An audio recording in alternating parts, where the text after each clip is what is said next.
Welcome to our channel again.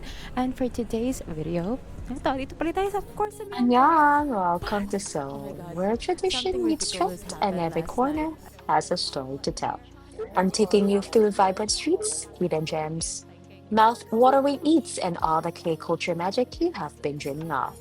This isn't it just a trip. This is an adventure. So get ready because Seoul is calling, and I'm definitely answering in style.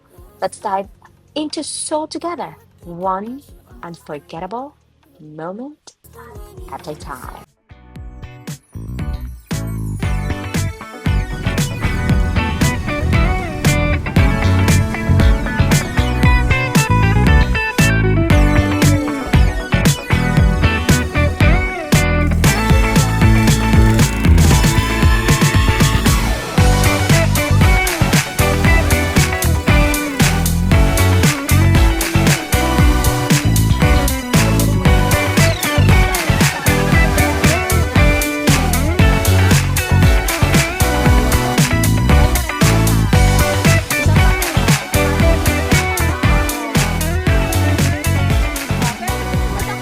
Kasi nagsamlupsal yan.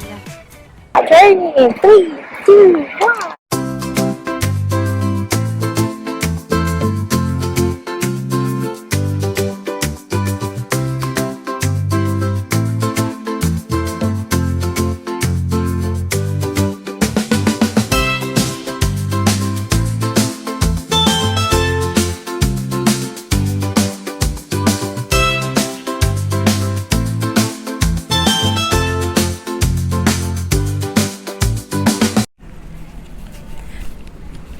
Hello guys, good morning and welcome to our channel again.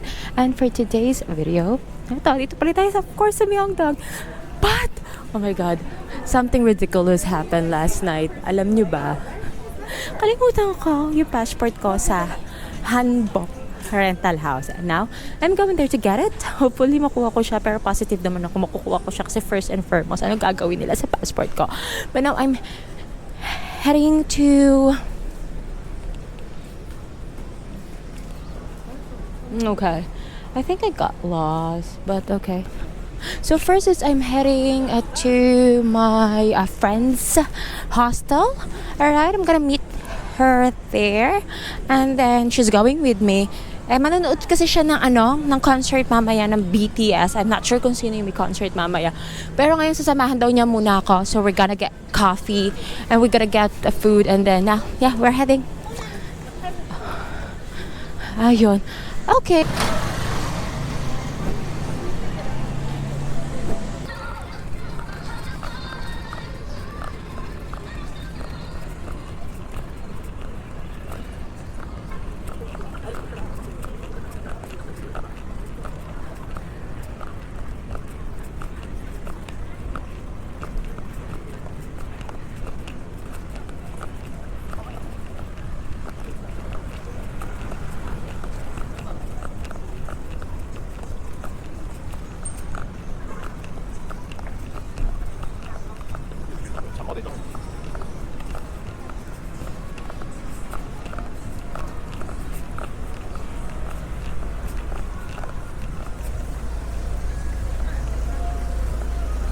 Obviously, I met a Filipino again sa hostel and then she recommended me a brand, Blue Elephant.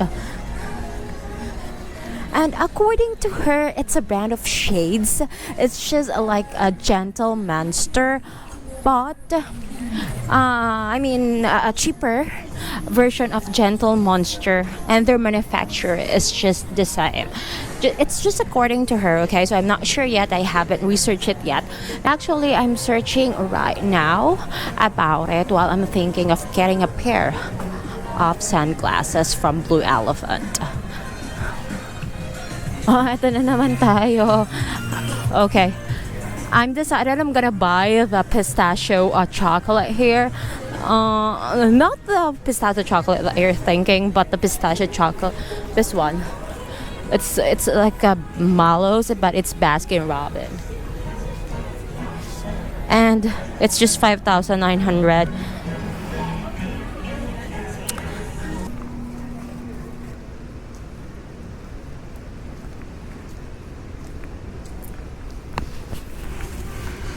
So now we're just waiting for Kazi.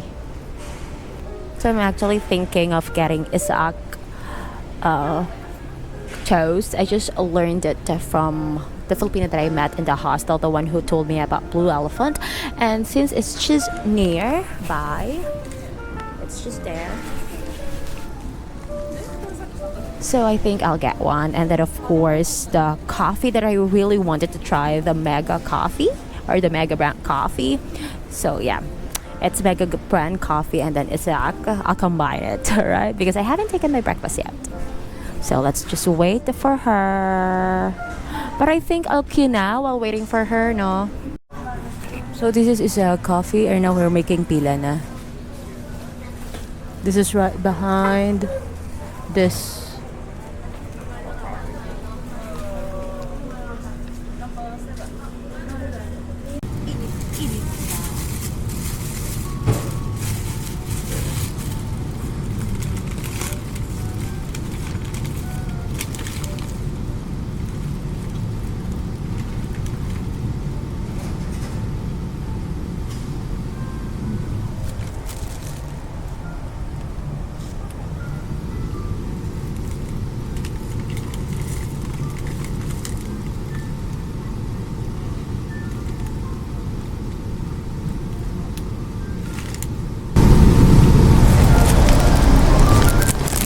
Okay naman siya.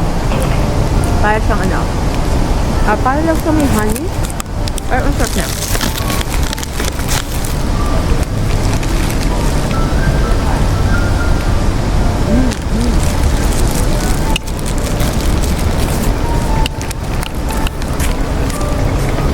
It's 9/10 for me.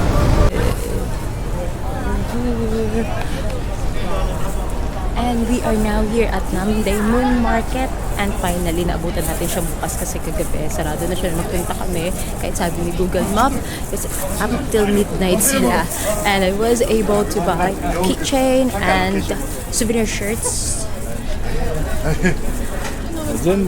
Which of course. Kasi yung t-shirt is nabili ko na ng 5,000 each. And then Keychain, sobrang nabili ko, sobrang dami niya. Nabili ko lang ng cheaper price too. And now we're looking for coffee since okay na ako sa checklist ko. Can go home, but of course, coffee first. If not, I'll go home. Dapat talaga kayo mabibili dito. And yeah, we're going home. Actually, pag hindi ko nakita yung kape na gusto kong bilhin, which is the Mega.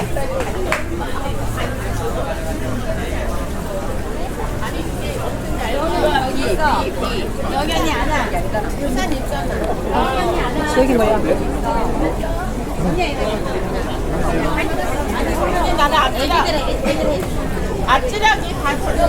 I will not buy anything na kasi I already bought a lot. Ang kulit lang kasi may mga ano sila, ayan na, Mardi. So I don't know how much it will cost. But of course, Mardi is a known brand. But I'm not sure if it's legit. Or maybe it's not. I don't know. But anyway, I'm not interested.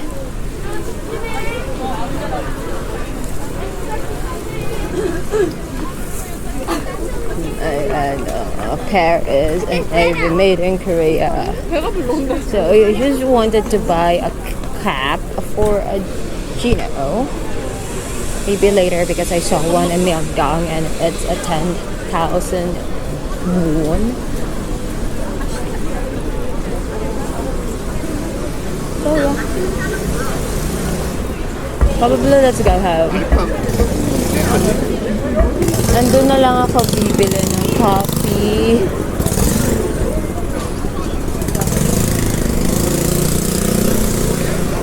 Pagbalik. So, puro white lang yung binili ko. I'm really good.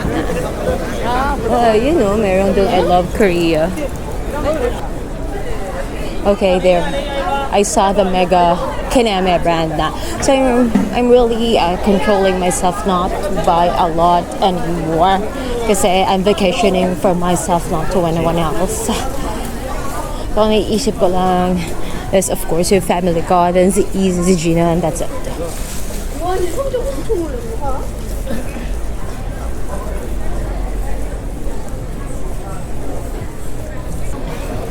Okay, let's vibe it. Okay.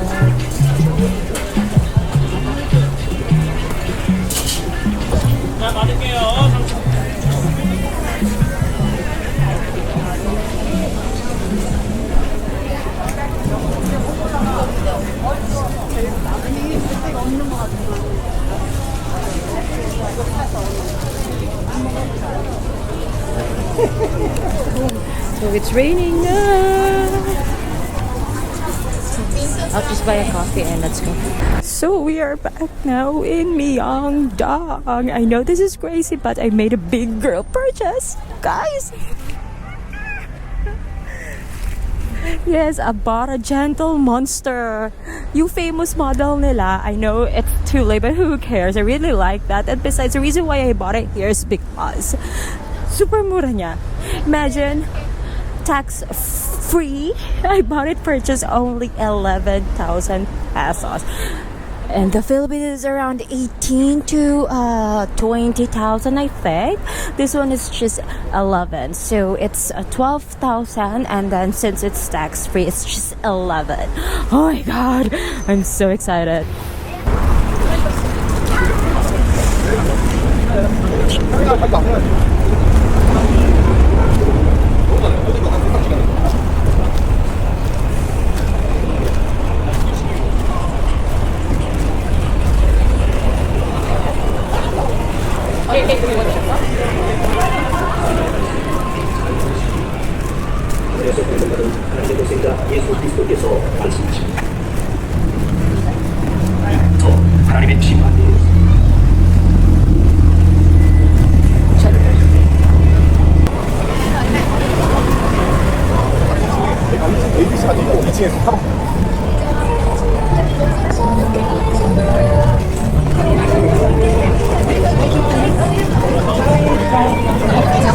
So mamaya na ulit guys, i-meet ko lang yung friend ko na Filipina. Alright, bye-bye!